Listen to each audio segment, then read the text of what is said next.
Continuação da leitura do livro Sapiens, Uma Breve História da Humanidade, de Yuval Noah Harari, página 107. Ele fala aqui da Arca de Noé.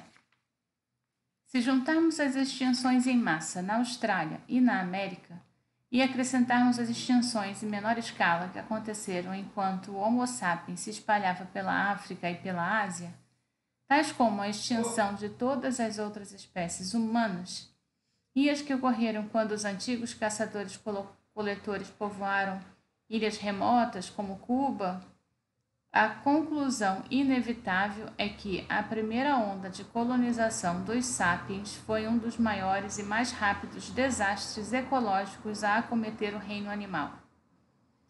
Mas duramente atingidos foram as grandes criaturas peludas.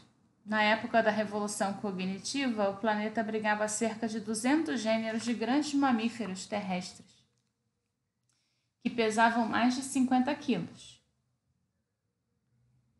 Na época da Revolução Agrícola, restavam apenas 100.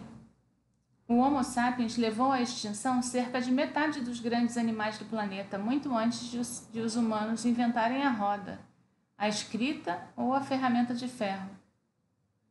Essa tragédia ecológica foi reencenada em miniatura inúmeras vezes depois da Revolução Agrícola. O registro arqueológico de ilha após ilha conta a mesma história triste. A tragédia começa com uma cena mostrando uma população rica e variada de grandes animais, sem vestígio algum de humanos. Na cena 2, os sapiens aparecem, evidenciados por um osso humano, uma ponta de lança ou talvez um pedaço de um utensílio de cerâmica. Logo vem a cena 3, em que o homem e mulheres ocupam o centro do palco e a maioria dos animais grandes, junto com muitos dos menores, desaparece. A grande ilha de Madagascar, a uns 400 quilômetros a leste do continente africano, oferece um exemplo famoso. Ao longo de milhões de anos de isolamento, desenvolveu-se ali uma coleção singular de animais. Entre eles encontravam-se o pássaro-elefante, uma criatura incapaz de voar com 3 metros de altura e pesando quase meia tonelada. Na verdade, é o maior ave do mundo. E também havia lá os lêmures gigantes, os maiores primatas do globo. Os pássaros-elefantes e os lêmures gigantes, junto com a maioria dos outros grandes animais de Madagascar, desapareceram de maneira abrupta há cerca de 1,5 milhões de anos. 1,5 mil anos, precisamente quando os primeiros humanos puseram os pés na ilha. 1,5 milhões de anos, creio eu. Não, 1,5 mil anos somente. Que curioso.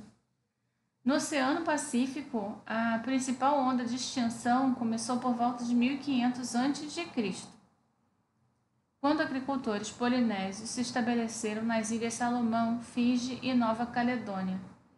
Eles exterminaram, direto ou indiretamente, centenas de espécies de aves, insetos, caracóis e outros habitantes locais. Dali, a onda de extinção avançou gradativamente para leste, o sul e o norte, até o coração do Oceano Pacífico, eliminando no caminho a fauna peculiar de Samoa e Tonga, 1200 anos antes de Cristo, as Ilhas Marquesas, Ilhas de Páscoa, Ilhas Cook e o Havaí, 500. E por fim a Nova Zelândia, 1200. Desastres ecológicos similares ocorreram em praticamente cada uma das milhares de ilhas que pontilham o Oceano Atlântico, o Oceano Índico, o Oceano Ártico e o Mar Mediterrâneo. Os arqueólogos descobriram, até mesmo nas ilhas menores, indícios da existência de aves, insetos e caracóis que viveram lá por inúmeras gerações e só desapareceram quando os primeiros agricultores humanos chegaram. Apenas algumas poucas ilhas extremamente remotas escaparam do olhar do homem até a Idade Moderna. E essas ilhas mantiveram sua fauna intacta.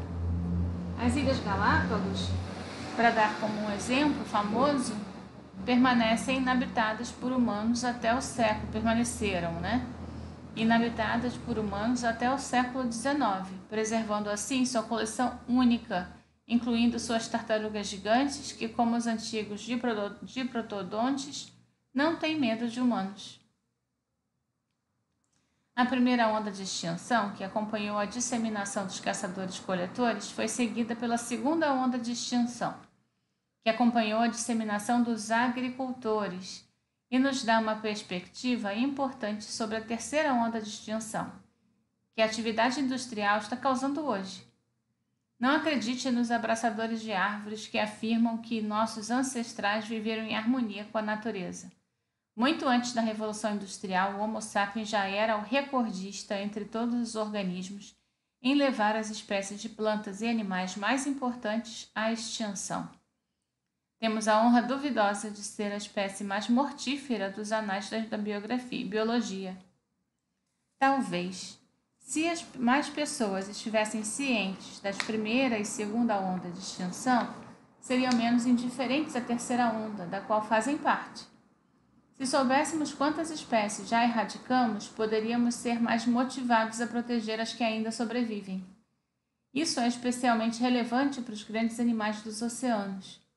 Ao contrário de seus equivalentes terrestres, os grandes animais marinhos sofreram relativamente pouco com a revolução cognitiva e agrícola. Mas hoje, muitos deles estão prestes a se extinguir, em consequência da poluição industrial e do uso excessivo de recursos oceânicos por parte dos humanos. Se as coisas prosseguirem no ritmo atual, é provável que baleias, tubarões, atuns e golfinhos sigam os diprotodontes, as preguiças gigantes e os mamutes rumo ao desaparecimento.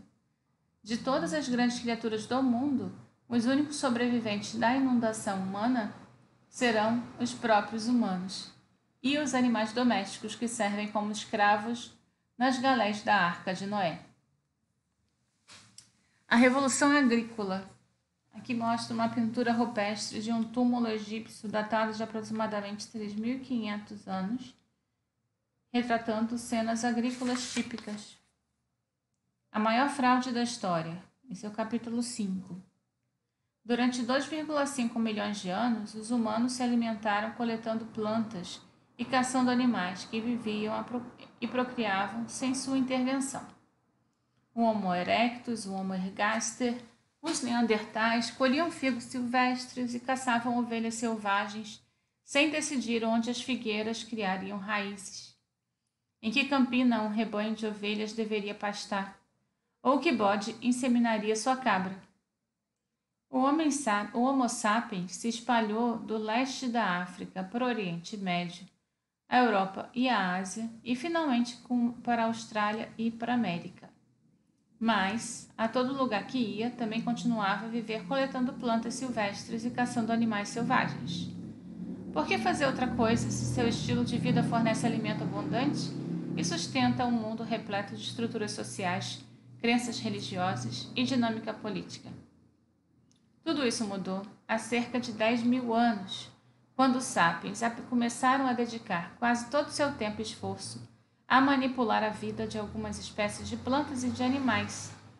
Do amanhecer ao entardecer, os humanos espalhavam sementes, aguavam plantas, arrancavam ervas daninhas do solo e conduziam ovelhas a pastos escolhidos. Esse trabalho, pensavam, forneceria mais frutas, mais grãos, mais carne. Foi a revolução na maneira como os humanos viviam, a revolução agrícola. A transição para a agricultura começou por volta de 9.500 a 8.500 anos antes de Cristo, no interior montanhoso do sudeste da Turquia, no oeste do Irã e no Levante. Começou devagar, em uma área geográfica restrita. Trigo e bodes foram domesticados por volta de 9.000 anos antes de Cristo. Ervilhas e lentilhas em torno de 8.000 anos antes de Cristo. Oliveiras, cerca de 5.000 anos antes de Cristo. Cavalos, a 4.000 anos antes de Cristo. E videiras de 3.500 anos antes de Cristo. Alguns animais e sementes, como camelos e castanhas de caju, foram domesticados ainda mais tarde, mais em 3.500 anos antes de Cristo. A principal onda de domesticação havia chegado ao fim. Mesmo hoje, com toda a nossa tecnologia avançada, mais de 90% das calorias que alimentam a humanidade vêm do punhado de plantas que nossos ancestrais domesticaram entre 9.500 e 3.500 anos antes de Cristo. Trigo, arroz, milho, batata, painço e cevada. Nenhuma planta ou animal importante foi domesticado nos últimos 2.000 anos. Se nossa mente é dos caçadores-coletores, nossa culinária é a dos antigos agricultores. Os acadêmicos um dia acreditaram que a agricultura se espalhou de um único ponto de origem do Oriente Médio para os 4 cantos do mundo. Hoje, os estudiosos concordam que a agricultura surgiu em outras partes do mundo, não pela ação dos agricultores do Oriente Médio, exportando sua revolução, mas sim de modo totalmente independente. Povos da América Central domesticaram milho e feijão, sem saber nada a respeito do cultivo de trigo e ervilha no Oriente Médio. Os sul-americanos aprenderam a domesticar batata e lhamas, sem saber o que estava acontecendo no México, nem no Levante. Os primeiros revolucionários da China domesticaram arroz, painço e porcos. Os primeiros agricultores da América do Norte foram os que cansaram de vasculhar o subsolo à procura de abóboras comestíveis e decidiram cultivar abóbora.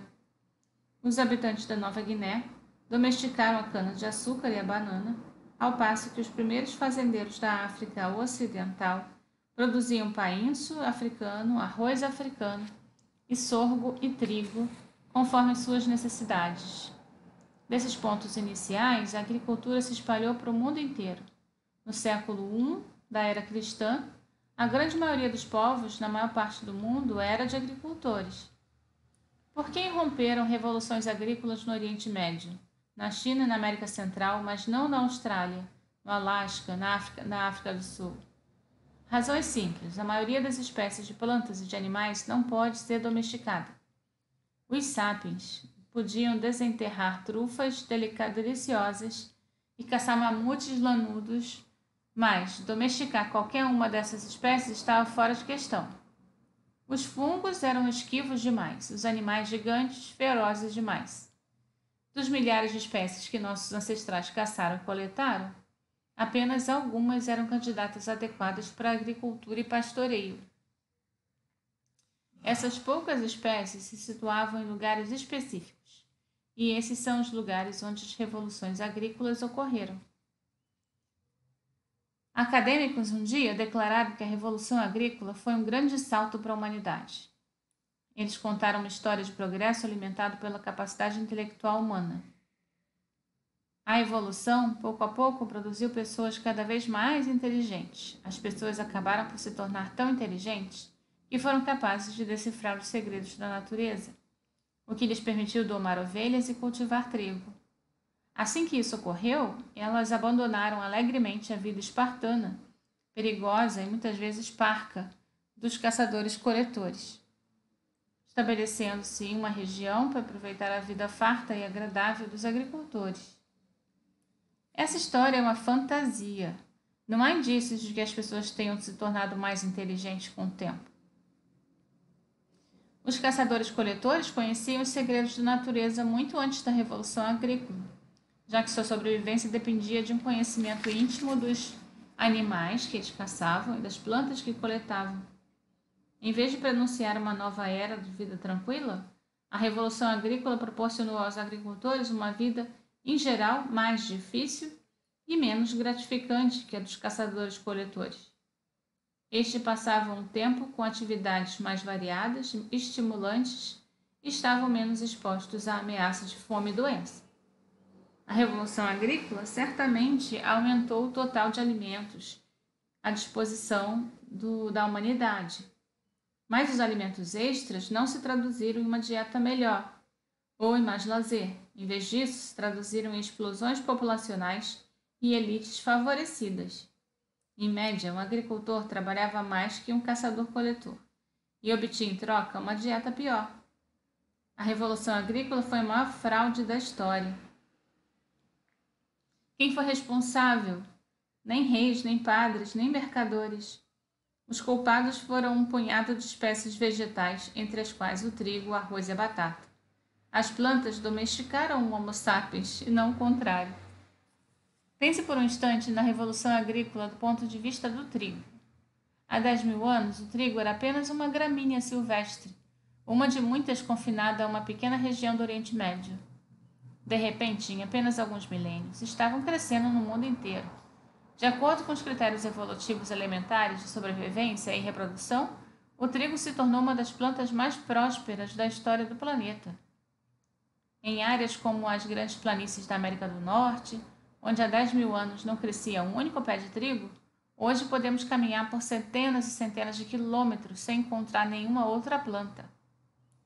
No mundo inteiro, o trigo cobre cerca de 2,25 milhões de quilômetros quadrados da superfície do globo. Quase 10 vezes o tamanho da Grã-Bretanha.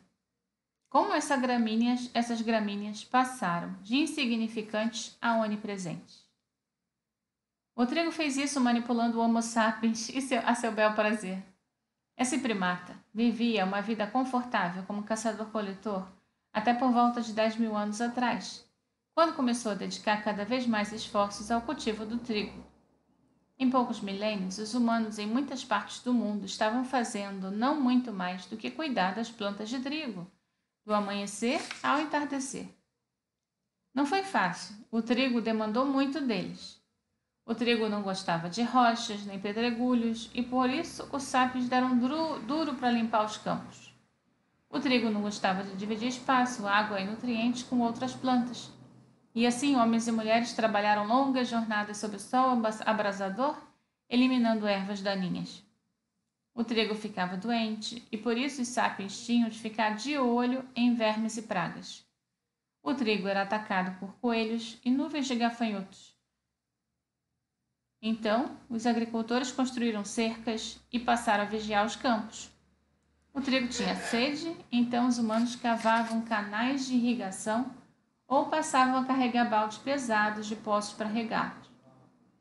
Os sapiens até mesmo passaram a coletar fezes de animais para nutrir o solo em que ele crescia. O corpo do Homo sapiens não havia evoluído para tais tarefas. Estava adaptado para subir em macieiras, correr atrás de gazelas, não para remover rochas e carregar balde d'água. A coluna, os joelhos, o pescoço e os arcos plantares dos humanos pagaram preço. Estudos de esqueletos antigos indicam que a transição para a agricultura causou uma série de males, como deslocamento de disco, artrite e hérnia. Além disso, as novas tarefas agrícolas demandavam tanto tempo que as pessoas eram forçadas a se instalar permanentemente ao lado de seus campos de trigo. Isso mudou por completo seu estilo de vida. Nós não domesticamos o trigo nos domesticou. A palavra domesticar vem do latim domus, que significa casa. Quem é que estava vivendo em uma casa? Não o trigo, os sapiens. Como o trigo convenceu o Homo sapiens a trocar uma vida boa por uma existência mais miserável? O que ofereceu em troca? Ofereceu uma dieta melhor. Isso não foi. Lembre-se, os humanos são primatas onívoros, que prosperam com uma grande variedade de alimentos. Antes da Revolução Agrícola, os grãos compunham apenas uma parte da dieta humana. Uma dieta baseada em cereais é pobre em vitaminas e sais minerais, difícil de digerir e péssima para os dentes e para as gengivas. O trigo não deu às pessoas segurança econômica. A vida de um camponês é menos segura que a de um caçador-coletor. Os caçadores-coletores contavam com dezenas de espécies para sobreviver. Portanto, conseguiam resistir a anos difíceis, mesmo quando não tinham estoques de alimentos em conserva. Se uma espécie se tornava menos disponível, eles podiam caçar e coletar mais de outra espécie. As sociedades agrícolas, além de recentemente, dependiam de uma pequena variedade de plantas domesticadas para a maior parte das calorias que ingeriam. Em muitas regiões, elas dependiam de um único alimento, como trigo, batata ou arroz. Se não chovia, ou se as plantações eram atacadas por uma nuvem de gafanhotos, ou infectadas por um fungo, os camponeses morriam aos milhares e aos milhões. O trigo tampouco podia oferecer segurança contra a violência humana. Os primeiros agricultores eram pelo menos tão violentos quanto seus ancestrais caçadores-coletores, se não mais. Os agricultores tinham mais posses e necessitavam de terra para plantar. A perda de pasto para vizinhos, inimigos, podia significar a diferença entre a subsistência e a fome, e por isso havia muito menos possibilidade de acordos. Quando um bando de caçadores-coletores era ameaçado por um rival mais forte, geralmente podia ir embora. Era difícil e perigoso, mas viável. Quando o inimigo forte ameaçava um vilarejo agrícola, recuar significava abrir mão dos campos, casas e celeiros. Em muitos casos, isso condenou refugiados à fome. Os agricultores, portanto, tendiam a ficar e lutar até o fim. Muitos estudos antropológicos e arqueológicos indicam que, em sociedade agrícola simples, sem estruturas políticas além da aldeia e da tribo, a violência humana era responsável por cerca de 15% das mortes, incluindo 25% das mortes masculinas. Na Nova Guiné de hoje, a violência responde por 30% das mortes masculinas. Em uma sociedade tribal agrícola, os Danis, e 35% em outra, os Engas. No Equador, possivelmente 50% dos Guaranis adultos encontram uma morte violenta nas mãos de outro humano. Com o tempo, a violência humana foi controlada por meio do desenvolvimento de estruturas sociais maiores, cidades, reinos e estados.